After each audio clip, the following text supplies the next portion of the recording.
Hello everyone, આજે આપણે soil bearing capacity SBC અને એસપીટી વિશે વાત કરીશું.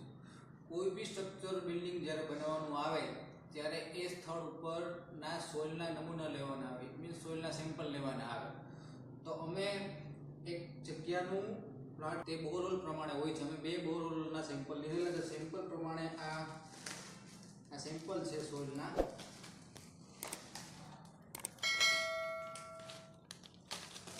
એની અંદર બોરહોલ 1 કેટલા મીટર લીધેલું છે એ પણ દર્શાવેલું છે.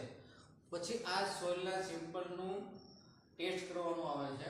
એ ટેસ્ટ માટે ઇન્સ્ટ્રુમેન્ટ છે direct shear test, triaxial shear test. એ ટેસ્ટ થઈ ગયા પછી આની એસબીસી મીન્સ કે સોઇલની કેપેસિટી કેટલી છે, એની ઉપર જે બિલ્ડિંગ બને છે કેટલા ટનનો લોડ સહન કરી શકશે, એવી રીતે બિલ્ડિંગની ડિઝાઇન કરવામાં આવે છે. Thank you guys.